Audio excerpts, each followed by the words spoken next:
For so many seniors in Singapore, their home isn't just a place to live, it's their single biggest asset. It's decades of hard work, all tied up in one place.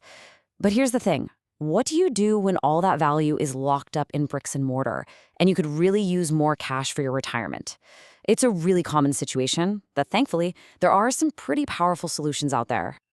So that's the big question, right? How can your HDB flat actually help fund your retirement?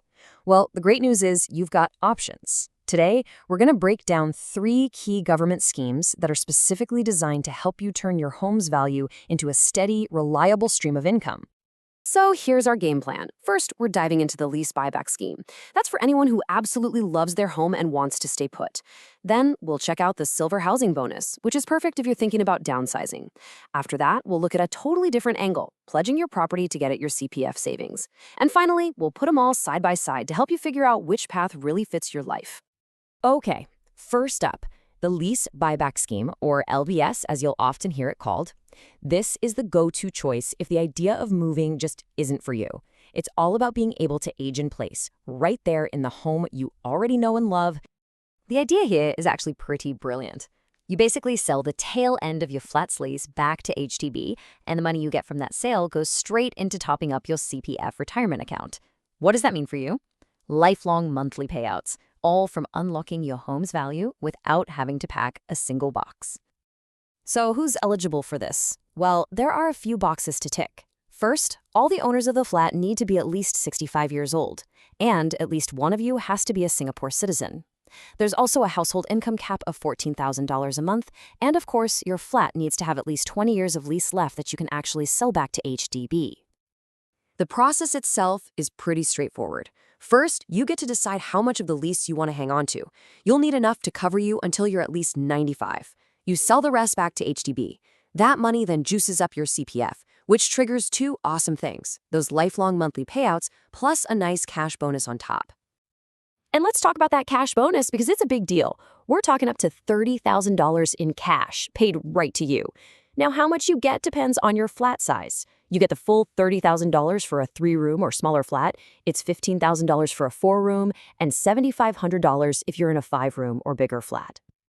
But, and this is important, there's a trade-off. By using the LBS, you're making sure you have a steady income for your own retirement.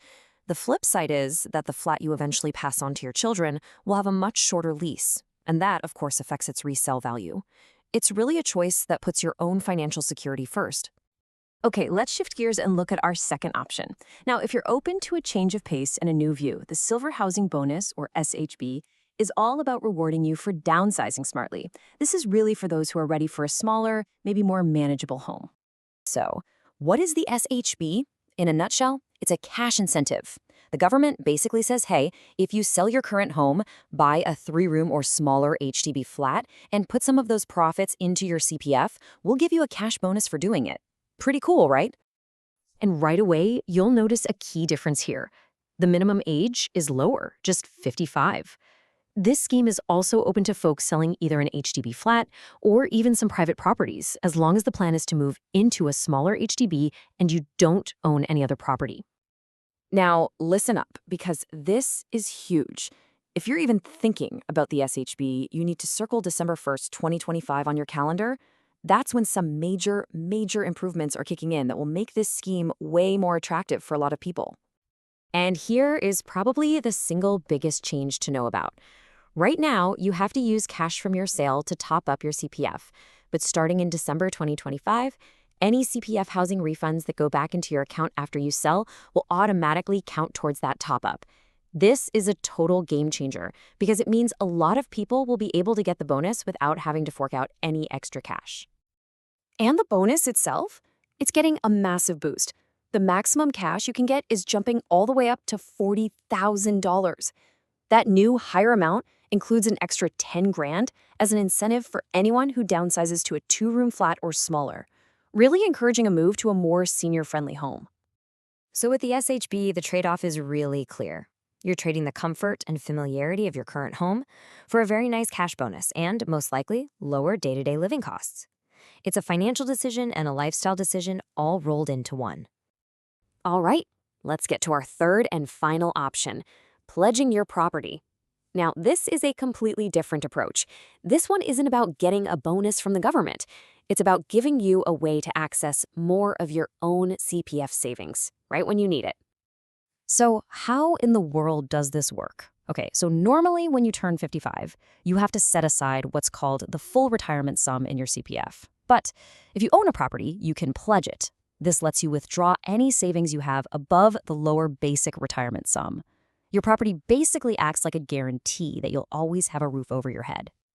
The rules for this scenario are pretty broad. You just need to be 55 or older and own a property here in Singapore. There's no income cap. But there's one absolutely critical rule. Your property's lease has to be long enough to last until you're at least 95 years old. That's a must. But, and this is a huge but, this choice dramatically changes your monthly retirement income. Just look at the numbers for 2025. If you pledge your property, your payouts will come from the basic retirement sum, which gets you around $900 a month. If you don't pledge and you keep the full retirement sum in there, your monthly payout is almost double that. We're talking close to $1,700 a month. And that right there is the core trade-off, plain and simple. You are choosing to get a much larger lump sum of cash in your pocket at age 55, which could be great for paying off debts or making an investment.